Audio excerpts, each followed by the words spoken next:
Before we begin, tell us, where in the world are you watching from? Now, let's dive into today's story. Chapter 1. The Perfect Facade. Gary Becker stood in his mahogany-paneled home office, watching through the Venetian blinds as his wife, Casey, tended to her rose garden.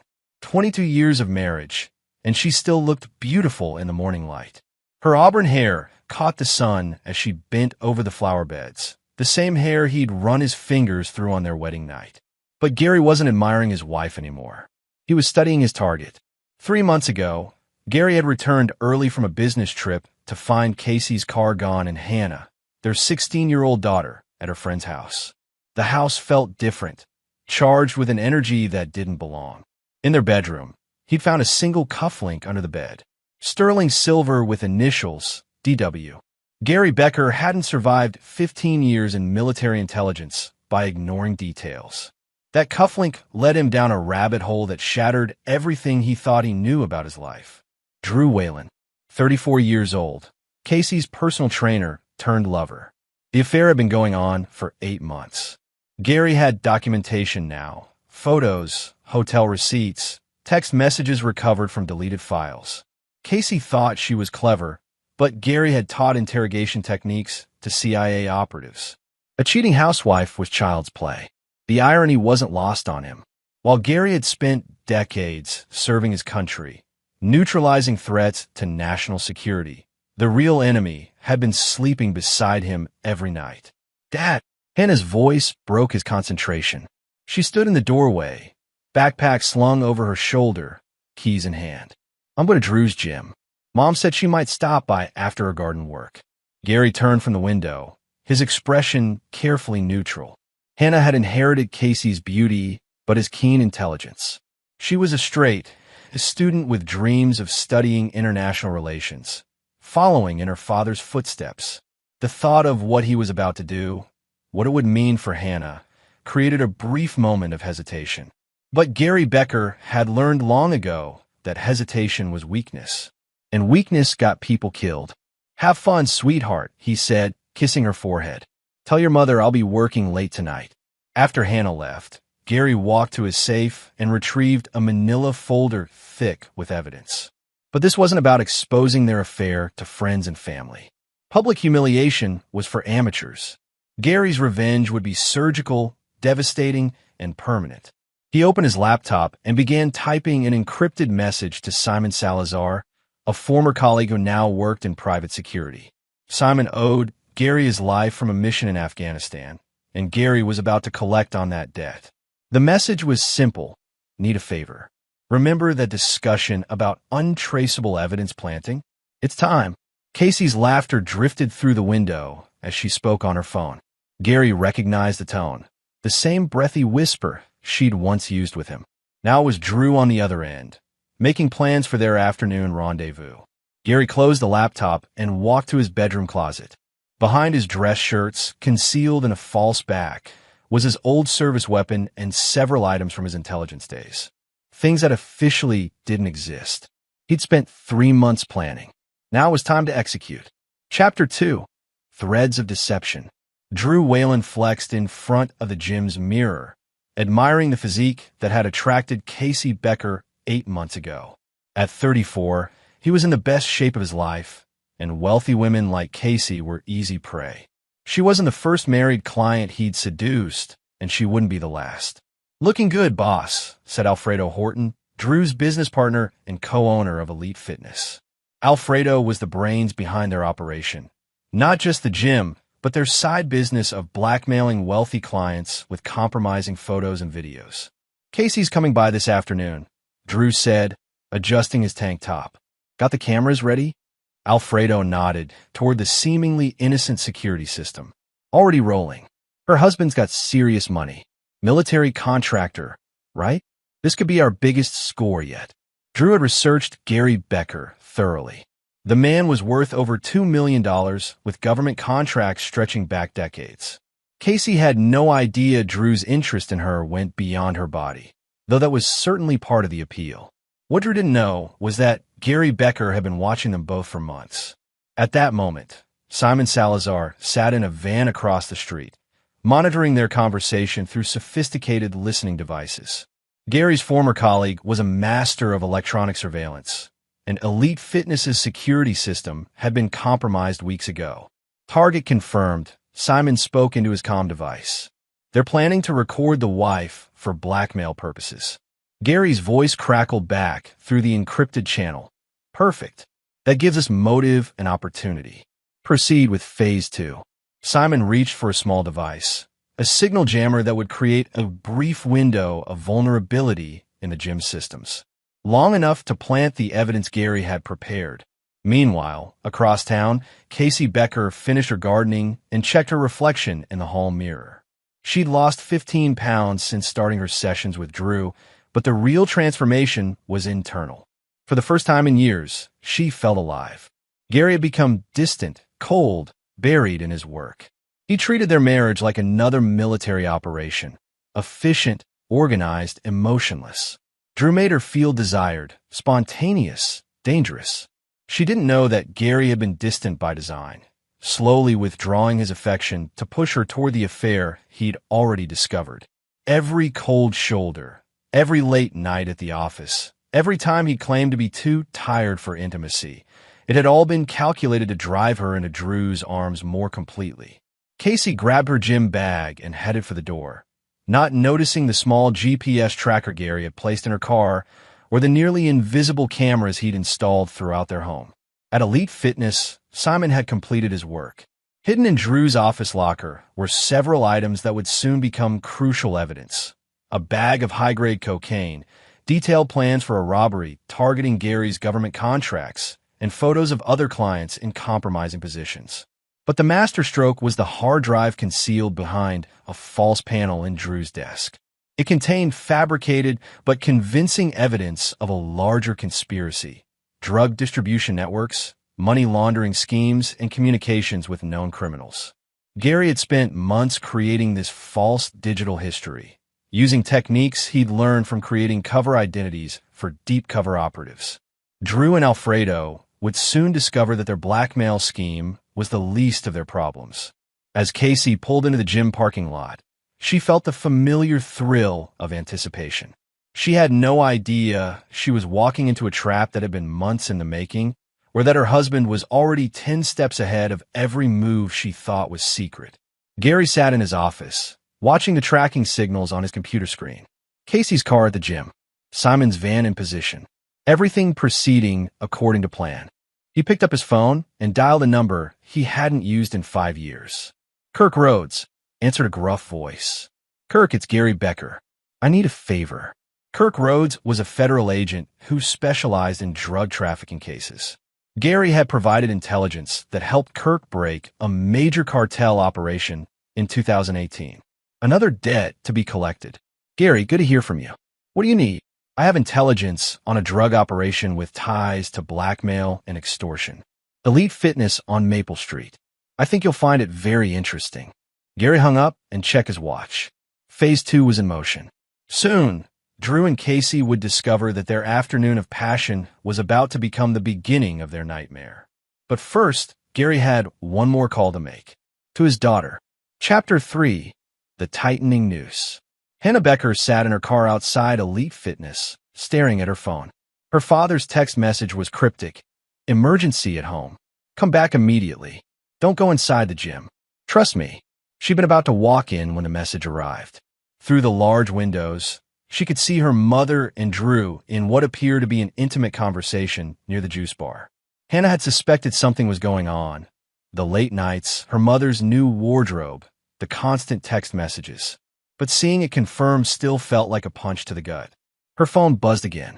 This time it was a call from her father. "Hannah, where are you?" Gary's voice was tight with controlled urgency. "Outside the gym. Dad, I can see Mom with Drew, and don't go in there. Drive home now. There's something you need to know." Hannah started her car with shaking hands. Her perfect family was crumbling, and she didn't understand why. Inside Elite Fitness, Casey and Drew were oblivious to the storm gathering around them. They'd moved to Drew's office for privacy, unaware that every word was being recorded by Gary's surveillance equipment. "When are you going to tell him?" Drew asked, his hands wandering over Casey's body. Soon, Casey whispered. Gary's been so distant lately. I think he already suspects something. What they didn't know was that Gary wanted them to feel confident, secure in their deception. It would make their fall that much more devastating. In the gym's main area, Alfredo was dealing with an unexpected problem. The security system was glitching, showing false alarms and system errors. He called their tech support company, but they claimed no issues on their end. The glitches were Simon's work, creating a digital paper trail that would support the planted evidence. Every system error was logged, creating timestamps that would align perfectly with the criminal activity Gary had fabricated. At the federal building downtown, Kirk Rhodes was reviewing the intelligence package Gary had provided. It was comprehensive: financial records, communication logs, surveillance photos. If even half of it was accurate, Elite Fitness was a front for a significant criminal operation. Kirk didn't question the source. Gary Becker's intelligence had always been solid, and the evidence was too detailed to ignore. He began assembling a task force for a coordinated raid. Hannah burst through the front door of her house to find her father waiting in the living room. Gary's expression was harder than she'd ever seen it. "Sit down, Hannah." She collapsed onto the couch, her mind racing. "Dad, what's going on? Why couldn't I go into the gym?" Gary placed a manila folder on the coffee table between them. "Your mother has been having an affair with Drew Whalen for 8 months. The words hit Hannah like a physical blow. Even though she'd suspected, hearing it confirmed by her father made it real. "How do you know?" Gary opened the folder, revealing photos, hotel receipts, text message transcripts. The evidence was overwhelming and damning. "I've known for 3 months, Gary said quietly. "I've been gathering evidence." Hannah stared at the photos, her mother kissing Drew in a hotel parking lot, entering his apartment, leaving the next morning. Her perfect mother, the woman who'd taught her about honesty and integrity, was living a lie. "What are you going to do?" Hannah asked. Gary's expression was ice cold. "I'm going to destroy them both." The word sent a chill through Hannah. She'd never seen her father like this. Not angry, but something far more dangerous. Calculating. Methodical. "Dad, maybe we should just—" "There is no just, Hannah. Your mother betrayed our family. She betrayed 22 years of marriage. She betrayed you." Gary's voice was steady, but Hannah could see the fury burning behind his eyes. "And Drew Whalen thinks he can destroy my family for sport. They both need to learn that actions have consequences." Hannah's phone buzzed with a text from her mother. "Running late, sweetheart. Don't wait up for dinner." Gary saw the message. "She's lying to you too, Hannah. Right now, while she's texting about running late, she's in bed with her lover. Are you going to defend that?" Hannah felt tears burning her eyes. Her family was falling apart, and her father was talking about revenge like it was a military operation. "What kind of consequences?" she whispered. Gary closed the folder. "The kind that ensure they never hurt us again." At that moment, Kirk Rhodes was briefing his team on the Elite Fitness operation. The raid was scheduled for the following morning. Gary's intelligence suggested the targets would be most vulnerable during their regular afternoon meeting. But Gary had also provided Kirk with additional intelligence: Drew Whalen's vehicle registration, his known associates, his daily patterns. Everything the federal agents would need to build an airtight case. As Hannah sat in shocked silence, processing the destruction of her family, Gary was already moving to the next phase. His phone displayed a message from Simon. "All packages delivered. Systems compromised. Targets unaware." Gary looked at his daughter, his brilliant, innocent daughter who was about to learn that the world was far crueler than she'd ever imagined. "Hannah, I need you to understand something. In this life, you're either the predator or the prey. Your mother chose to make us prey. I choose to be the predator." Hannah stared at her father, seeing a stranger where her protector used to be. "What does that mean?" Gary's smile was cold as winter. "It means tomorrow, your mother and Drew Whalen are going to discover what happens when you betray Gary Becker." Outside, storm clouds were gathering. But the real storm was about to break inside Elite Fitness, where two lovers had no idea their affair was about to cost them everything. Chapter 4. The Trap Springs. Casey Becker woke up in Drew's arms at 6 a.m., sunlight streaming through the blinds of his downtown apartment. For a moment, she felt pure contentment until reality crashed back. She'd told Gary she was at her sister's house for the night. Another lie in an increasingly complex web of deception. "I have to go," she whispered, slipping out of bed. Drew pulled her back down. "Stay. Gary's probably already left for work anyway." Casey didn't know that Gary was indeed gone, but not to work. He was across the street in Simon's surveillance van, watching the apartment building and coordinating with Kirk Rhodes's federal task force. Teams Alpha and Bravo in position. Kirk's voice crackled through Gary's earpiece. Gary watched through high-powered binoculars as Casey finally emerged from the building at 7:30 a.m. She looked guilty, furtive, constantly checking her phone. "Perfect. She's leaving now," Gary reported. Drew should be departing for the gym within 30 minutes. The plan was intricate. Kirk's team would raid Elite Fitness at 9 a.m., discovering the planted evidence that would implicate Drew in drug trafficking and extortion. But Gary's revenge went deeper than a simple frame job. At home, Hannah was getting ready for school when her mother walked through the door, hair disheveled, makeup smeared. "Morning, sweetheart," Casey said, trying to sound casual. "How was your night?" Hannah stared at her mother, this woman who'd raised her to value honesty above all else. "Fine. Dad left early for work." Casey nodded, heading upstairs to shower. She didn't notice Hannah filming her with her phone, documenting the obvious signs that she'd spent the night elsewhere. Gary had asked Hannah to gather evidence, and despite her conflicted feelings, she'd agreed. At Elite Fitness, Drew was reviewing the gym's financials when Alfredo burst into his office. "We've got problems," Alfredo panted. The security system logged 23 unauthorized access attempts last night. "Someone's been trying to hack us." Drew frowned. Their blackmail operation required absolute security. If someone had compromised their systems, run a full diagnostic, Drew ordered. "Check everything. Cameras, files, the works." What they found terrified them. Their supposedly secure servers had been infiltrated. Worse, someone had been copying their files for weeks. All their blackmail materials, all their victim profiles, everything. "We need to shut down operations," Alfredo said. "Delete everything and disappear." But it was too late. As they frantically tried to purge their systems, Kirk Rhodes's task force was already surrounding the building. Gary watched from his position as black SUVs blocked every exit. This was the moment he'd been planning for months, the systematic destruction of everyone who'd betrayed him. Federal agents. Kirk's voice boomed through a megaphone. "Everyone exit the building with your hands visible." Inside the gym, chaos erupted. Drew and Alfredo tried to run, but there was nowhere to go.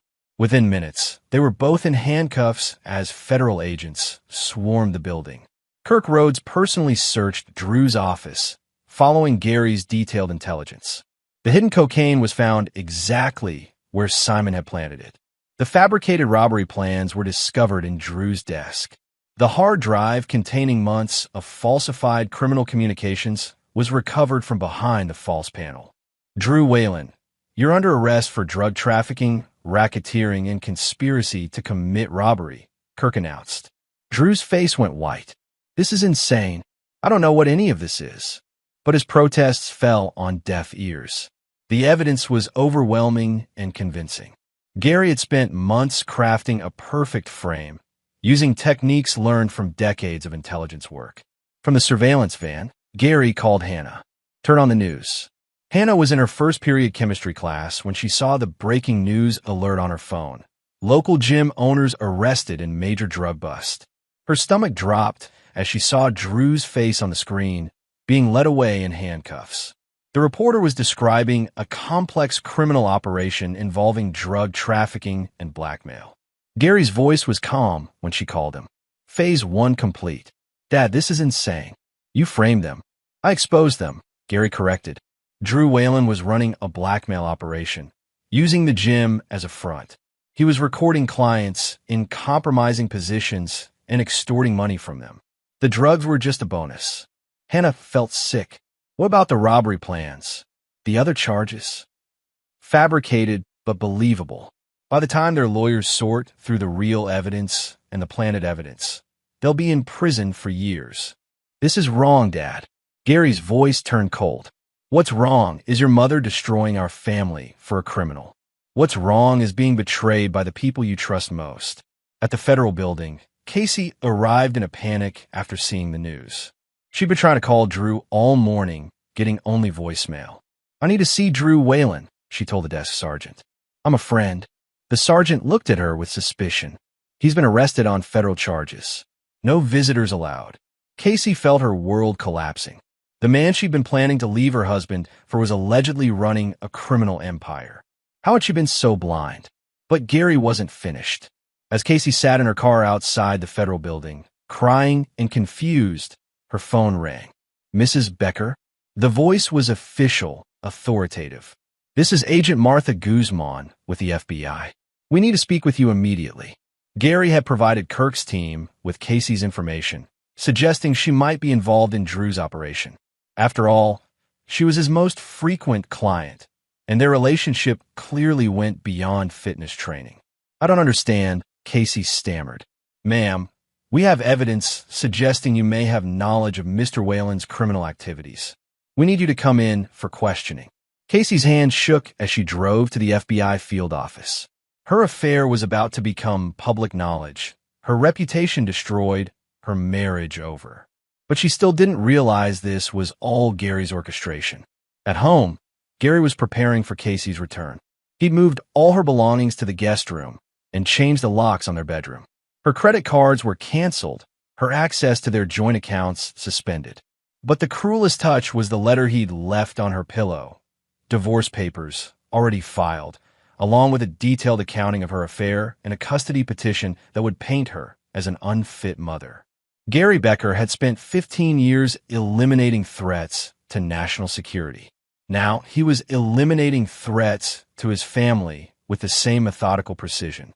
The war had begun, and Gary intended to win. Chapter 5: Collateral Damage.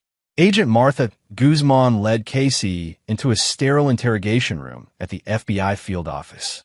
Casey's hands trembled as she sat across from the stern-faced agent, her perfect suburban life crumbling around her. "Mrs. Becker, how long have you known Drew Whalen?" Martha asked, opening a thick file. "About 8 months," Casey whispered. "He's my personal trainer."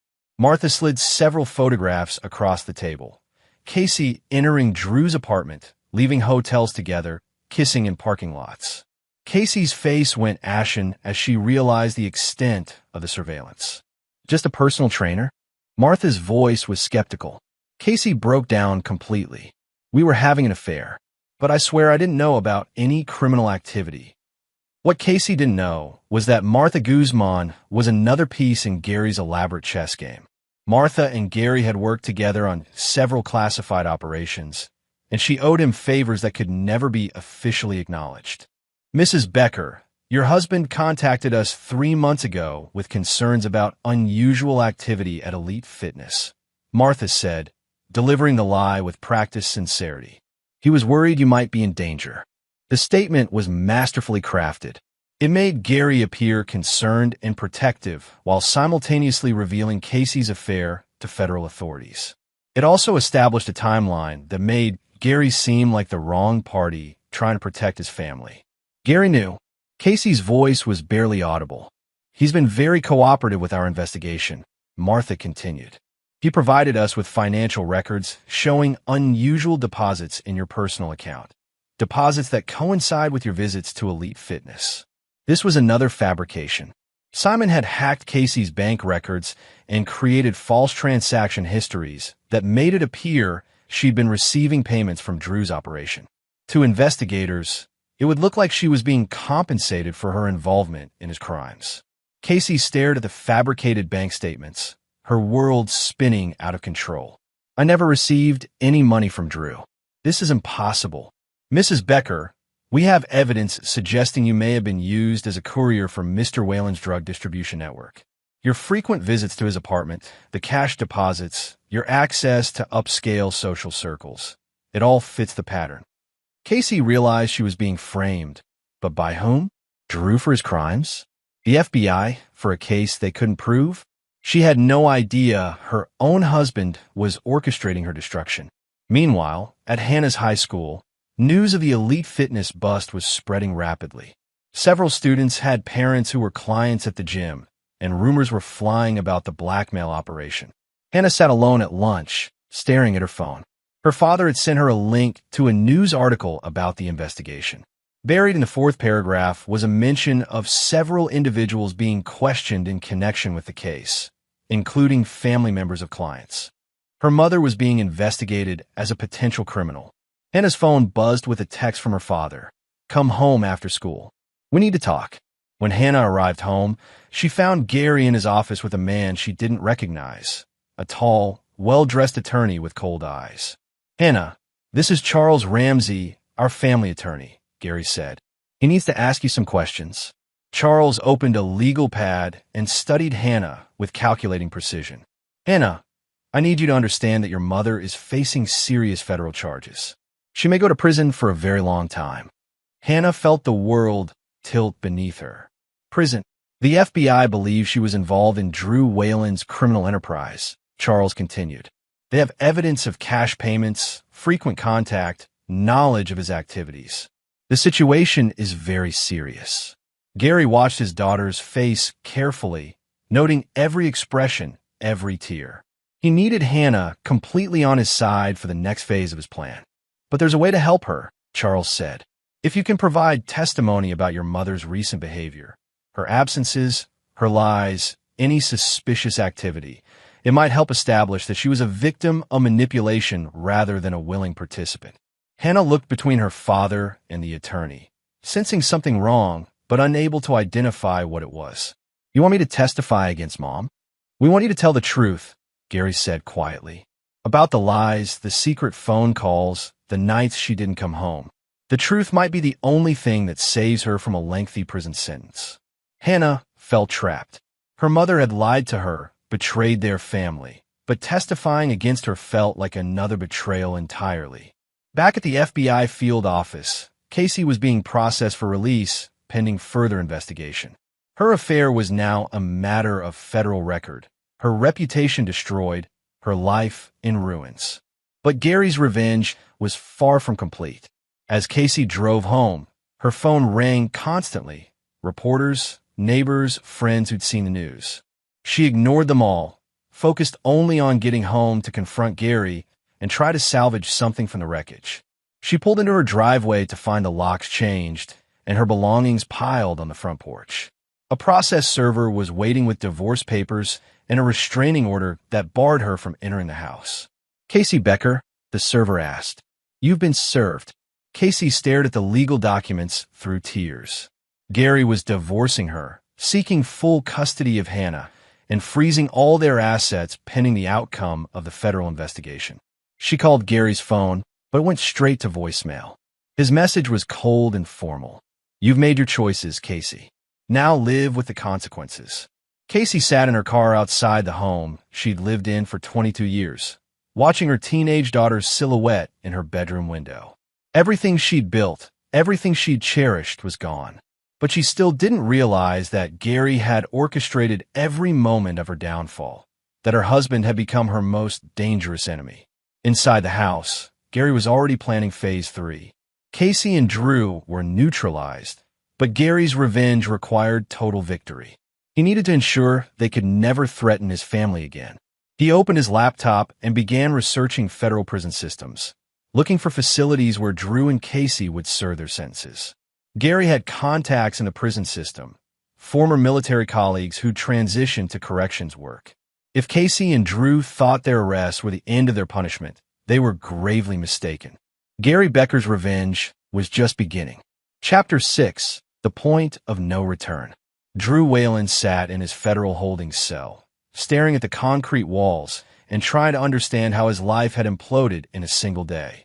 His court-appointed attorney, Ronald Zimmerman, had just delivered devastating news. "They've got you cold, Drew," Ronald said bluntly. "The evidence is overwhelming. Drugs, blackmail materials, communications with known criminals, plans for armed robbery. We're looking at 25 to life. But none of it's mine," Drew protested. "Someone planted all of this." Ronald shrugged. "That's what they all say. The cocaine alone is enough for a major trafficking charge, and the blackmail operation. Jesus, Drew, you had compromising photos of half the city's elite. What Ronald didn't mention was that Gary Becker had personally recommended him to Drew's family, presenting him as a skilled defense attorney when he was actually incompetent and working against his client's interests. Meanwhile, Casey had spent the night in a cheap motel, her credit cards frozen and her access to their joint account suspended. She tried calling her sister, her friends, anyone who might help, but word of her federal investigation had spread quickly through their social circle. At 8 a.m., her phone rang. The caller ID showed her attorney's office. "Casey, this is Deanna Lawrence," the voice said. "I'm with Lawrence & Associates. Your husband hired us to represent you in the federal matter." Casey felt a surge of hope. Maybe Gary was trying to help her after all. "Thank God. I need to see you immediately." "Of course. Can you come to our office this morning?" What Casey didn't know was that Deanna Lawrence was another piece in Gary's elaborate game. She was a legitimate attorney, but she'd been specifically chosen for her aggressive tactics and willingness to sabotage her own clients when properly motivated. At the Lawrence & Associates office, Casey poured out her story to Deanna: the affair, the arrest, the federal investigation. She maintained her innocence regarding any criminal activity. Deanna listened sympathetically, taking detailed notes. "Casey, I need to be honest with you. The evidence against you is substantial. The FBI has financial records showing payments from Drew's operation, surveillance photos, communication logs. But I never received any money, and I had no idea about his criminal activities." "I believe you," Deanna said soothingly, "but proving your innocence will be difficult. However, there might be another option." Deanna slid a document across the desk. "A plea agreement. If you cooperate fully with the investigation, provide testimony against Drew, and accept responsibility for your involvement, the prosecutors might reduce the charges significantly." Casey stared at the document. It was a confession, admitting to knowledge of Drew's crimes, accepting payments for her participation, and agreeing to testify against him. "If I don't sign this, you'll likely face the same charges as Drew. 25 years to life." Casey's hands shook as she signed the document, not realizing she was signing her own destruction. The plea agreement was fabricated, designed to create a false confession that would destroy any chance of mounting a legitimate defense. Back at home, Gary was having breakfast with Hannah when his phone buzzed with a message from Deanna. "Document signed. Phase 6 complete." Hannah noticed her father's satisfied smile. "Dad, what's going to happen to Mom?" Gary buttered his toast carefully. "Your mother made choices, Hannah. Now she has to accept responsibility for those choices." "But what if she goes to prison?" Gary looked at his daughter with cold calculation. Hannah was becoming a problem. Her sympathy for Casey could complicate his plans. It was time to ensure Hannah's complete loyalty. "Hannah, I need to show you something." Gary led Hannah to his office and opened his laptop. On the screen was a video, security footage from Elite Fitness showing Casey and Drew in intimate situations. Hannah turned away, horrified. "Dad, I don't want to see this." "You need to understand who your mother really is," Gary said firmly. "This is what she chose over our family. Over you." Hannah began crying, but Gary wasn't finished. He showed her bank records, the fabricated ones Martha had presented, text messages between Casey and Drew discussing their future together, hotel receipts spanning months. "She was planning to leave us, Hannah. Leave you. For a criminal who was using her for blackmail and drug money." The lies were masterfully constructed, each one designed to poison Hannah's relationship with her mother permanently. Gary needed Hannah to hate Casey as much as he did. "I don't want to see her anymore," Hannah said through tears. Gary pulled his daughter close, feeling a moment of genuine affection mixed with satisfaction. "You don't have to, sweetheart. I'll protect you from now on." That afternoon, Casey was arrested again, this time for violating the terms of her release by attempting to contact Drew while he was in federal custody. The violation was fabricated, but the signed confession made it believable. As Casey was led away in handcuffs for the second time in 2 days, reporters swarmed the scene. Her arrest was broadcast on local news, her face plastered across social media as a suburban housewife turned criminal accomplice. Gary watched the coverage from his office, noting every detail. Casey's humiliation was complete, but her punishment was just beginning. He opened a secure messaging app and sent a final instruction to his network of contacts. Target secured. Proceed to final phase. In federal prison, Drew Whalen was about to discover that Gary Becker's influence extended far beyond the courtroom. And Casey was about to learn that her husband's revenge had no limits, no mercy, and no end. Gary looked out his office window at the rose garden Casey had tended so carefully. Tomorrow, he would have it torn out and replaced with something new, something that belonged to his life moving forward, not the life Casey had destroyed. Hannah knocked on his door. "Dad? The news is saying Mom might get 25 years. Gary turned from the window, his expression serene. "That's not our concern anymore, Hannah. Casey Becker chose her path. Now she has to walk it." Hannah nodded, her face hardening with an expression that reminded Gary of himself. Good. She was learning. The war was nearly over, and Gary Becker had won completely. Chapter 7. The Final Betrayal. 6 months later, Gary Becker sat in the visitor's room of the Federal Correctional Institution, watching Casey through reinforced glass. She looked hollow, broken, aged years in just half a year. The federal prison system had not been kind to the former suburban housewife. "Why are you here, Gary?" Casey asked through the phone, her voice barely above a whisper. Gary studied his former wife. He corrected himself. The divorce had been finalized 3 months ago, with Gary retaining full custody of Hannah and all marital assets. "I wanted to see how you were adjusting," Gary said calmly. Casey laughed bitterly. "Adjusting? I'm serving 15 years for crimes I didn't commit. Drew got life without parole. Our lives are destroyed by whoever framed us." Gary's expression didn't change. "No one framed you, Casey. You made choices. You betrayed our marriage, our family, our daughter. Everything that happened was a consequence of those choices. I had an affair, Gary. I didn't traffic drugs or blackmail people or plan robberies." Gary leaned forward slightly. "Didn't you?" Something in his tone made Casey's blood run cold. She stared at her husband's face, noting the cold satisfaction in his eyes, the slight smile playing at his lips. "What are you saying?" Gary was quiet for a long moment, savoring this instant. He'd waited months for this conversation, the moment when Casey would finally understand the scope of his revenge. "I'm saying that your affair was just the beginning of your betrayal.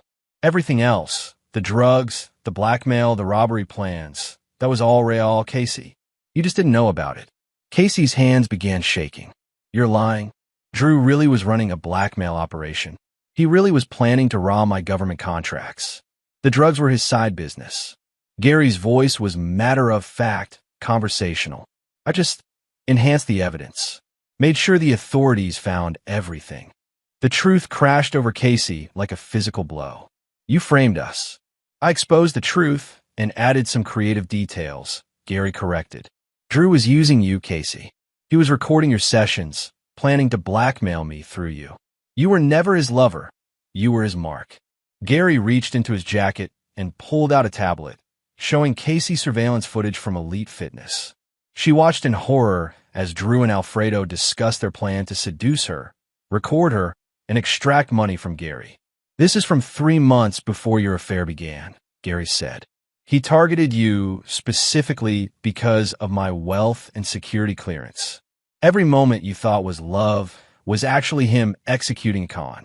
Casey stared at the footage, watching Drew laugh as he described her as desperate and gullible. Her world shattered completely. "But you let it happen," she whispered. "You knew, and you let me walk into his trap." Gary's smile was ice cold. "I didn't let it happen, Casey. I made it happen. I wanted you to fall for his scheme so I could destroy you both." The full scope of Gary's manipulation was staggering. He discovered Drew's plan early and, instead of stopping it, had encouraged it. Gary had been the one to suggest Casey needed a personal trainer. He'd recommended Elite Fitness specifically. He'd even created opportunities for the affair by working late and traveling more frequently. "You orchestrated everything," Casey said in dawning horror. "Every moment," Gary confirmed. "Your affair, Drew's criminal activities, the federal investigation, your arrest, your confession. All of it was my design. Casey felt physically ill. Why? Why would you do this to me? Gary's expression turned deadly serious. Because you betrayed me, Casey. You betrayed our marriage, our family, our daughter.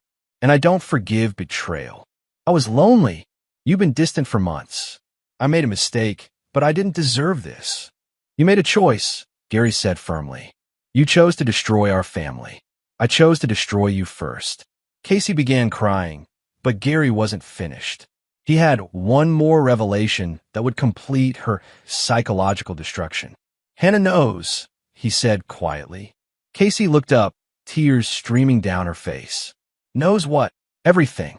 She knows about your affair, your criminal conviction, your betrayal of our family. She testified at your sentencing hearing about your lies and absences.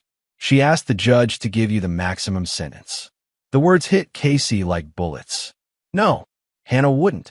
Hannah hates you, Casey. She sees you as the woman who destroyed our family for money and drugs. She believes you're a criminal who chose strangers over your own daughter. Gary pulled out his phone and showed Casey a text message from Hannah. Dad, I'm so glad you protected us from her. I never want to see her again. Casey collapsed forward, sobbing uncontrollably. Her daughter, her beautiful, brilliant daughter, had been turned against her completely. She won't take your calls, Gary continued mercilessly. She refuses your letters. She's changed her name legally. She's Hannah Rhodes now, taking my mother's maiden name. As far as she's concerned, Casey Becker died the day you chose Drew over your family. Casey looked up at Gary through her tears, finally seeing him clearly for the first time. This wasn't her husband, the man she'd married 22 years ago. This was a predator, a monster who'd systematically destroyed her life with surgical precision. You're insane, she whispered. Gary stood up, straightening his jacket. I'm thorough. There's a difference. He paused at the door, looking back at Casey one final time. Oh, and Casey? Drew sends his regards. I had a conversation with him last week. He wanted you to know that he never cared about you, never loved you, and he blames you entirely for his situation. He says you're pathetic. Gary walked away, leaving Casey alone in the visitor's room, surrounded by the wreckage of her former life. But Gary's revenge still wasn't complete. As he drove home, he thought about Hannah, who was waiting for him with her acceptance letter to West Point. She would follow in his footsteps, become the child he'd always wanted her to be. Hannah had chosen him over Casey, just as he'd planned. But she didn't know that her choice had been manufactured, manipulated, orchestrated by her father's psychological warfare. Gary Becker had won completely. Casey would serve 15 years in federal prison. Drew would die behind bars. Hannah belonged to him alone. But in the back of his mind, Gary wondered if his brilliant daughter would someday discover the truth about his manipulations. And if she did, what choice would she make then? For now, it didn't matter. Gary had eliminated every threat to his family, destroyed every enemy, secured every victory. He was the predator, and everyone else was prey. Chapter 8. Sins of the Father. 2 years after Casey's imprisonment, Hannah Rhodes, formerly Hannah Becker, stood in her father's study, holding a manila folder that would destroy everything she thought she knew about her family. At 18, Hannah had inherited her father's intelligence and her mother's intuition. She was weeks away from starting at West Point, following the path Gary had carefully laid out for her. But first, she decided to organize his home office while he was on a business trip. That's when she found a hidden safe behind his bookshelf, and inside it, the evidence of Gary's elaborate revenge scheme. Hannah spread the documents across Gary's desk with shaking hands. Bank records showing payments to Simon Salazar for intelligence services. Communication logs between Gary and Agent Martha Guzman discussing the fabrication of evidence. Detailed plans for framing Drew and Casey, complete with timelines and objectives. But the most damaging document was Gary's personal journal, written in his precise handwriting. Day 127. Casey took the bait perfectly. Her guilt about the affair makes her easy to manipulate. Hannah's testimony about her mother's absences was particularly effective at the sentencing hearing. I've successfully turned my daughter into a weapon against her own mother. Day 203. Drew's prison contacts report he's been placed in general population. The inmates I've paid will ensure he doesn't survive his first year. Casey will learn about his death next month. Another psychological blow to complete her destruction. Day 288. Hannah continues to excel academically and shows no signs of questioning the official narrative. Her hatred for Casey remains strong. I've successfully severed their relationship permanently. Phase 7 complete.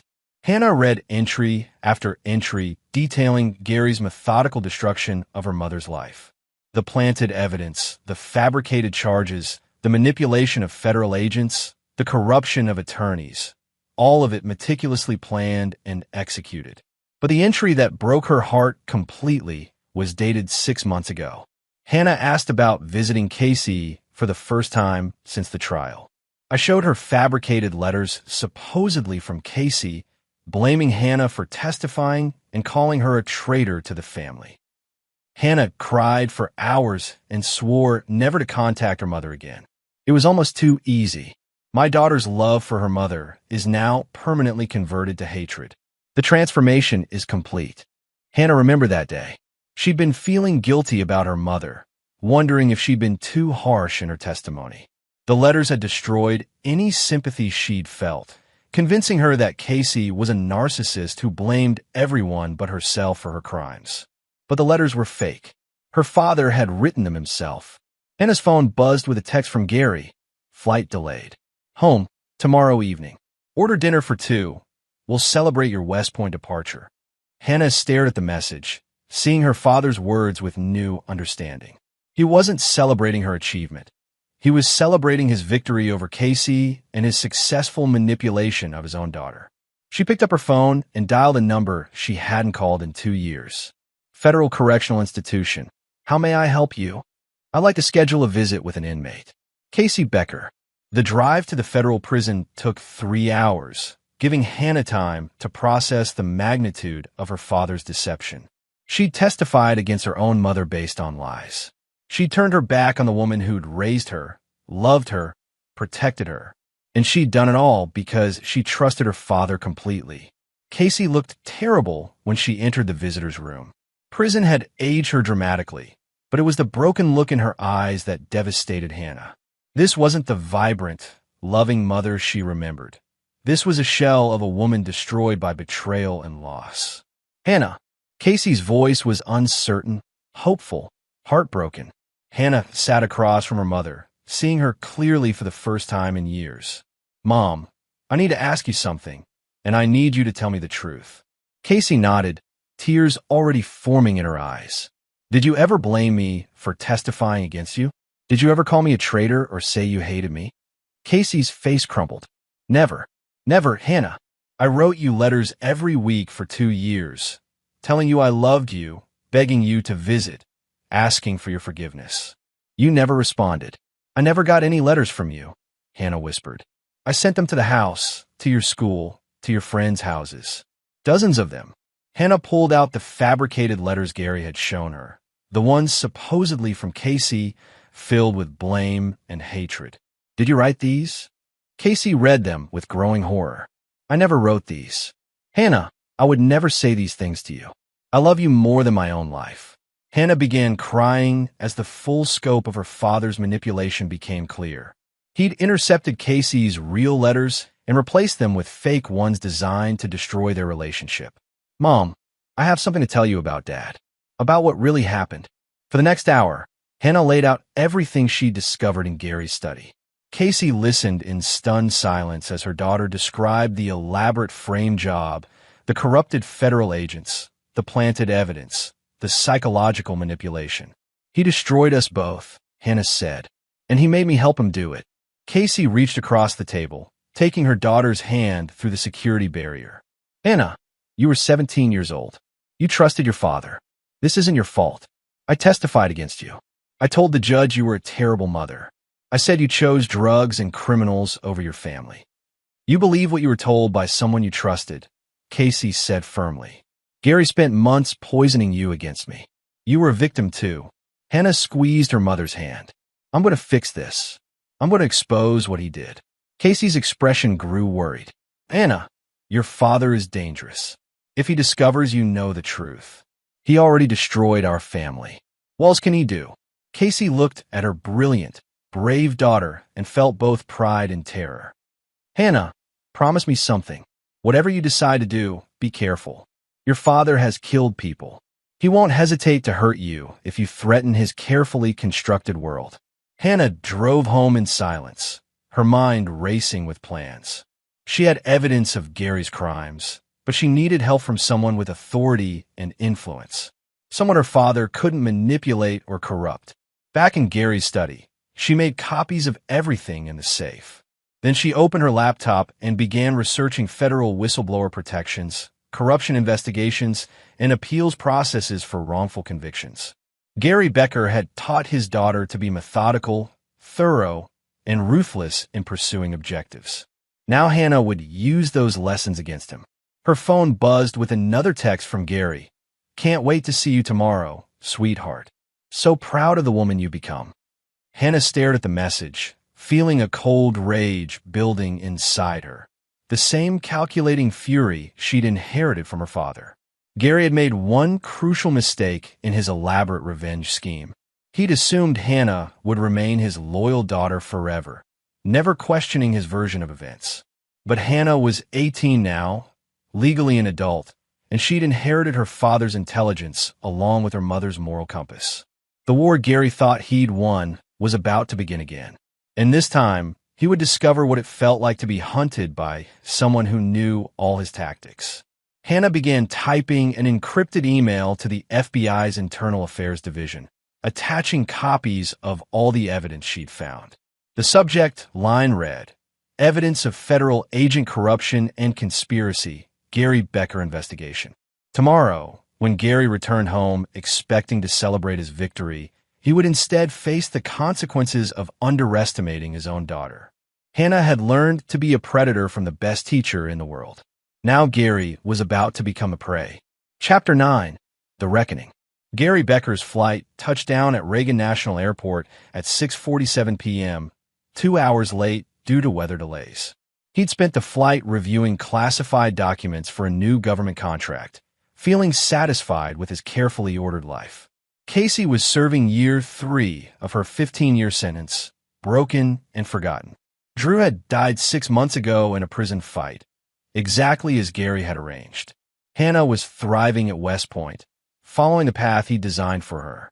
Everything was perfect. Gary's phone showed 17 missed calls from Hannah, which struck him as unusual.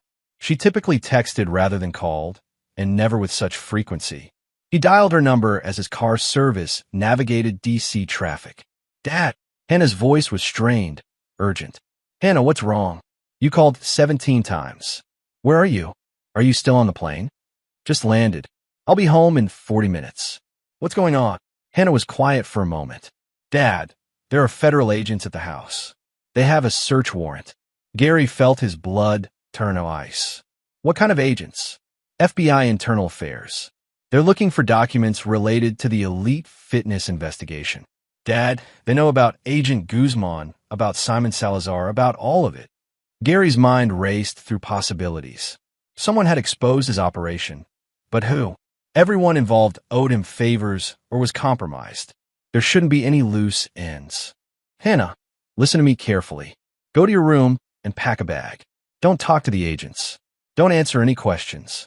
I'll handle this when I get home. Dad, Hannah's voice broke. I need to tell you something. Gary heard something in his daughter's tone that made his stomach clench. What is it? I found your safe. I read your journal. I know what you did to Mom. The words hit Gary like a physical blow. He closed his eyes, recognizing the tactical error that would destroy him. He'd underestimated his own daughter. Hannah, you don't understand. I understand perfectly, Hannah said, her voice growing stronger. You framed Mama Drew. You corrupted federal agents. You manipulated me into testifying against my own mother. You destroyed our family for revenge. Gary's driver looked at him in the rearview mirror, noting his passenger's pale complexion and labored breathing. Hannah, everything I did was to protect our family. You did it to protect your ego. Hannah's voice cracked with emotion. Mom made a mistake, but you destroyed her life. You made me hate the woman who raised me. You turned me into a weapon against my own mother. Gary felt his carefully constructed world collapsing around him. What did you do? I called the FBI. I gave them copies of everything in your safe. Your journal, your communications with corrupt agents, your payments to Simon Salazar, all of it. Gary's phone showed an incoming call from Agent Kirk Rhodes. He let it go to voicemail, but the message was brief and devastating. Gary, you need to turn yourself in immediately. We have evidence of serious federal crimes. Don't make this worse than it already is. Hannah, you've made a terrible mistake, Gary said, trying to maintain control. Those documents are classified. You've committed federal crimes by copying them. Actually, I haven't, Hannah replied. I consulted with a federal prosecutor before I acted. Everything I did falls under whistleblower protections for reporting corruption and civil rights violations. Gary realized his daughter had outmaneuvered him completely. She'd inherited his strategic thinking, but applied it against him with devastating effectiveness. Where are you now? Gary asked. Somewhere safe. Dad, I'm giving you one chance to do the right thing. Turn yourself in. Confess to what you did. Help get Mom's conviction overturned. Gary laughed bitterly. The right thing? Hannah, your mother betrayed our family. She chose a criminal over us. Everything I did was justified. Mom made a mistake. You committed felonies. There's a difference. Gary's car pulled into his driveway, where 8 federal vehicles were parked. Agents swarmed his property, carrying boxes of evidence from his house. Hannah, I need you to understand something. I did this for you, to protect you from the kind of people who would destroy everything we built. You did this for yourself, Hannah said quietly, because you can't stand being betrayed, even when the betrayal is choosing someone else over your coldness. Gary saw Agent Kirk Rhodes approaching his car. Through the phone, he could hear Hannah crying. Dad, I loved you. I trusted you completely. But what you did to Mom, what you made me do to her, I can't forgive that. Hannah, I'm going to visit Mom tomorrow. I'm going to tell her I'm sorry for believing your lies. And I'm going to spend the rest of my life making up for the damage I helped you cause. Gary felt something break inside his chest, not physical, but fundamental. His daughter, his greatest achievement, his perfect ally, had become his greatest enemy. Hannah, please. Goodbye, Dad. The line went dead as Kirk Rhodes tapped on Gary's car window. Gary Becker, you're under arrest for conspiracy, obstruction of justice, civil rights violations, and corruption of federal officers. As the handcuffs clicked around his wrists, Gary thought about the journal entry he'd written just last week. Victory is complete. All enemies neutralized. Family secured. He'd been wrong about everything. 6 months later, Gary Becker sat in the same federal courtroom where Casey had been sentenced 3 years earlier. But this time, he was the defendant facing a life sentence for his crimes. Hannah sat in the gallery, wearing her West Point uniform. She deferred her enrollment to focus on overturning her mother's conviction, working with a team of appellate attorneys to expose the massive frame job Gary had orchestrated. During Gary's sentencing hearing, Hannah stood to address the court. Your Honor, Gary Becker was my father, and I loved him. But love doesn't excuse what he did to my mother, to Drew Whalen, to me, and to the justice system itself. He turned his own daughter into an unwitting accomplice in his revenge scheme. He corrupted federal agents and fabricated evidence to destroy innocent people. Hannah looked directly at Gary as she continued. My father taught me that actions have consequences. Today, he faces the consequences of his actions. Gary stared at his daughter, seeing himself reflected in her cold determination and strategic thinking. She'd become exactly what he'd tried to create, a ruthless tactical mind focused on achieving objectives. But now she was using those skills against him. The judge sentenced Gary to life in prison without possibility of parole. As he was led away, Hannah watched without emotion, her expression identical to Gary's during Casey's sentencing years earlier. 3 weeks later, Casey walked out of federal prison a free woman, her conviction overturned after evidence of the frame job was revealed. Hannah was waiting for her outside the gates. Mother and daughter embraced for the first time in 3 years, both crying as they tried to rebuild what Gary had destroyed. I'm sorry, Mom, Hannah whispered. I'm so sorry for everything. Casey held her daughter tight. "You saved me, Hannah. You saved us both." They drove away together, leaving the prison behind. Gary would spend the rest of his life in a cell, destroyed by the same ruthless methods he'd used against others. But in the end, Gary had succeeded in one objective he never intended. He'd created a daughter who was every bit as brilliant and merciless as himself. Hannah had simply chosen to use those qualities for justice instead of revenge. The war was over, and Gary Becker had lost everything. Epilogue. 2 years later, Hannah graduated from West Point with highest honors. Casey had rebuilt her life, working as an advocate for wrongfully convicted prisoners. They'd grown closer than ever, bonded by their shared survival of Gary's psychological warfare. Gary remained in federal prison, serving his life sentence in solitary confinement for his own protection. He'd received no visitors since his sentencing, no letters, no contact from the outside world. Hannah had kept one promise from their final conversation. She never forgave him. The rose garden Gary had planned to tear out still bloomed in their backyard, tended now by Casey and Hannah together. It served as a reminder that some things survive destruction, that love can endure even the most calculated attempts to destroy it. Gary Becker had been a master of revenge, but he'd underestimated the one opponent who knew all his tactics, the daughter he'd trained too well. In the end, the predator had become the prey, destroyed by his own creation. And Hannah Rhodes, no longer Hannah Becker, had learned the most important lesson of all, that sometimes the right choice is forgiving those who betray you and never forgiving those who teach you to hate. And there you have it. Another story comes to an end. What did you think? I'd love to hear your thoughts in the comments below. If you enjoy this story, consider joining our community by subscribing. It means the world to us. For more stories like this one, check out the recommended videos on screen. And I'll see you there.